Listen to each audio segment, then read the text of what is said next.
Hello guys, welcome back to my channel. दोस्तों, GST e invoicing को लेकर के एक नोटिफिकेशन निकल के आई है जहां पे बताया गया है कि आपको अपने इनवॉइस पे कुछ डिक्लेरेशन देना कंपलसरी हो जाएगा।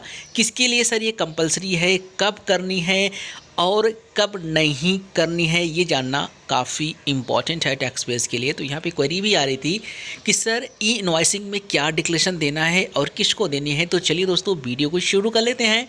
चैनल पे अगर आप लोगों ने फर्स्ट टाइम विजिट किया है तो सब्सक्राइब करके बेल आइकॉन को हिट कर लीजिएगा। तो दोस्तों, यहाँ पे बात किया गया रूल 48 सब रूल 4 की। रूल 48 सब रूल 4 दोस्तों बात करती है ई इनवॉइसिंग की। इसमें कहा गया है अगर आपका turnover more than 20 crore cross हो जाती है तो इस केस में आपको ई इनवॉइसिंग कंपलसरी बनाना पड़ेगा। लेकिन सर इसमें एक और क्लियर बात लिखी थी रूल 48 सब रूल 4 में कि यहाँ पे क्या किया जा सकता है। The invoice shall be prepared by such class of registered person as may be notified by the government on the recommendation of the council. यहाँ पे बोला गया है कि गवर्नमेंट क्या कर सकता है, यहाँ पे एक नोटिफिकेशन दे सकता है।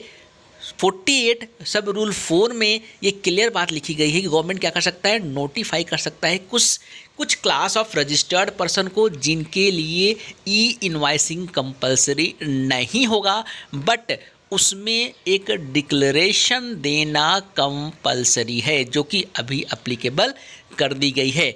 तो कौन हो सकता है क्लास ऑफ रजिस्टर्ड पर्सन, किसके लिए यहाँ पे इनवॉइस के ऊपर डिक्लेरेशन देना है।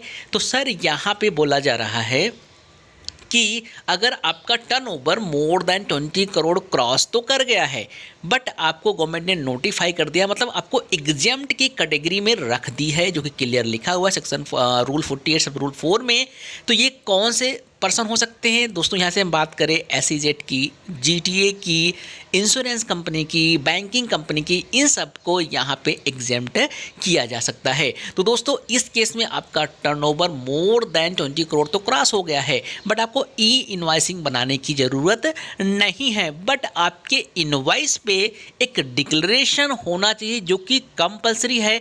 अदरवाइज आपका इनवॉइस इनवैलिड माना जाएगा। क्या डिक्लेरेशन सर आपकी इनवॉइस पे होनी चाहिए, यहाँ पे बोला जा रहा है INB hereby declared that through our aggregate turnover in any preceding financial year from 17-18 onwards in more than the aggregate turnover or notified under sub rule 4 of rule 48 we are not required to prepare an invoice in terms of the provision of the said rules। मतलब आपको ये लिखना है कि rule 48 सब rule 4 के अंतर्गत हमारा टर्नओवर मोर देन 20 करोड़ तो क्रॉस कर रहा है, बट रूल 48 सब रूल 4 में एक जो प्रोविजंस दिया गया है एग्जेम्प्ट वाली जो कैटेगरी है हम उसमें फॉल करते हैं, जिसकी वजह से हमको यहाँ पे इनवॉइस एप्लीकेबल नहीं है।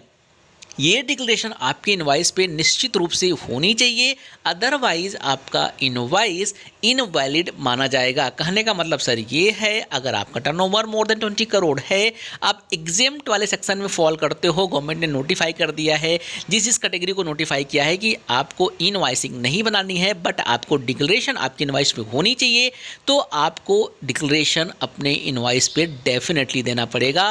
अदरवाइज असेसमेंट्स वगैरह अगर हो रहे हैं आपको स्क्रूटनी आया, नोटिस आया, तो आपका इनवॉइस इनवैलिड माना जाएगा और आपके रिसिपिएंट को भी डेफिनेटली यहाँ पे प्रॉब्लम हो सकती है। तो एक छोटी सी अपडेट दोस्तों जो मैंने आप लोगों के साथ में शेयर की है। चलिए मिलते हैं फिर एक नए वीडियो के साथ, तब तक के लिए जय हिंद जय Bharat. Thank you for watching.